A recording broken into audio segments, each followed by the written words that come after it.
नमस्कार. कोकणच्या निसर्गरम्य दापोली तालुक्यात हिरवाईने नटलेल्या जालगावमध्ये आज आपण आलो आहोत एका खास भेटीसाठी. दररोज दापोलीत सुंदर पर्यटन स्थळांना हजारो पर्यटक भेट देतात. पण त्या सगळ्यांसाठी आज माझं एक खास आवाहन आहे. फक्त फिरून जाऊ नका, खऱ्या हापूसची चव घेऊन जा.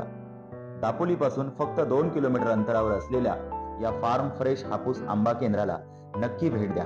आज आपण भेटणार आहोत या उत्कृष्ट आंब्याच्या मागचा चेहरा, आंबा बागायतदार श्री नरेंद्र बर्वे यांना. सर, दापोली डिजिटल मीडियामध्ये तुमचं मनपूर्वक स्वागत. सर्वात आधी, तुमच्या हापूस आंब्याची अशी कोणती खासियत आहे जी एकदा खाल्ल्यावर ग्राहक पुन्हा पुन्हा तुमच्याकडेच येतो? आंबा हा जो पीक आहे हे मुळात गोडीला जर का चांगला असेल तर त्याचं म्हणजे लोकांना घेण्यामध्ये जास्ती इंटरेस्ट निर्माण होतो. तो जर का कमी गोडीचा असेल तर त्याच्यातनं लोक मग घेण्यासाठी तयार होत नाहीत.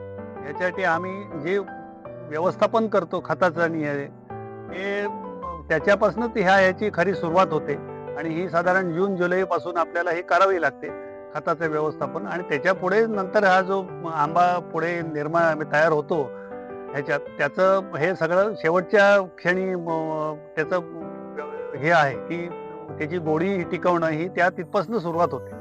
आजकाल बाजारात केमिकल वापरलेले आंबे भरपूर प्रमाणात येतात, पण तुम्ही केमिकल फ्री आणि फार्म फ्रेश गुणवत्ता कशी टिकवता? खताचे व्यवस्थापन हे झाडाचं सगळ्यात मोठं हे आहे की त्याला जेवढं तुम्ही खाद्य द्याल तेवढं ते पीक देतं. याचं उत्कृष्ट उदाहरण तुम्ही जर का या बागेत बघितलं तर तुम्हाला झाडावरती किती फळं आहेत याची तुम्हाला अंदाज येईल. माझ्या अंदाजाप्रमाणे ह्या 100 ते 105 झाडामध्ये 25 टन आंबा आज झाडावरती. दापोलीला मिनी महाबळेश्वर असं म्हटलं जातं आणि सध्या इथल्या थंडीचं प्रमाणही वाढलेलं दिसत आहे. तर या बदलत्या हवामानाचा तुमच्या आंबा बागेवर काही परिणाम जाणवतो का? विशेषतः उत्पादन, गुणवत्ता आणि हंगामावर याचा कसा परिणाम होतो? एकंदरीत दापोली हे जे आहे मिनी महाबळेश्वर म्हणून आपण जे म्हटलं जातं त्याप्रमाणे इथे सुद्धा टेम्परेचर 4 डिग्री पासून साधारण वरती 9 डिग्री पर्यंत हे 8 ते 12 दिवस होतं.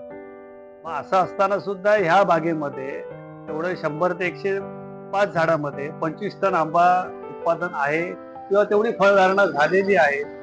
मग ही जर का खताचं किंवा ह्याचं व्यवस्थापन जर का व्यवस्थितपणे होत असेल तर माझ्या मते ह्याचा हवामानाचा त्याच्यावर कोणताही परिणाम होत नाही असं माझं मत. मित्रांनो, हा फक्त आंबा नाही, ही आहे शेतकऱ्याची मेहनत, निसर्गाची देणगी आणि विश्वासाची गोड चव. ग्राहकांनी तुमच्याकडूनच का आंबे घ्यावेत? काय कारण सांगा? कारण हे असंच आहे की इथे जी काही झाडावर जी मेहनत घेतली जाते त्या मेहनतीला जे काही फळ मिळत आहे त्याच्यातनं चव म्हणा किंवा त्याचं आंब्याचं देखणेपण म्हणा हे जे आहे हे टिकवण्यासाठी आम्ही जी मेहनत घेतोय त्या मेहनतीमध्ये जे काही हे आहे त्यात आम्ही केमिकल फ्री जास्ती ही करतो आणि शक्यतो लोकांना त्याचा ही होऊ नये, विपरीत परिणाम होऊ नये याच्यासाठी आम्ही जास्तीत जास्त प्रयत्न करीत आहोत. इथे तुम्हाला मिळतील 100% नैसर्गिक, केमिकल फ्री, गोड रसाळ आणि दर्जेदार हापूस, घाऊक आणि किरकोळ. तर मित्रांनो, या सीझन मध्ये खरे हापूस खायचे असतील तर वाट कशाची बघताय? आजच संपर्क करा. फार्म फ्रेश हा जो ब्रँड आम्ही तयार केलेला आहे हा दापोलीपासून 2 किलोमीटर अंतरावरती आहे.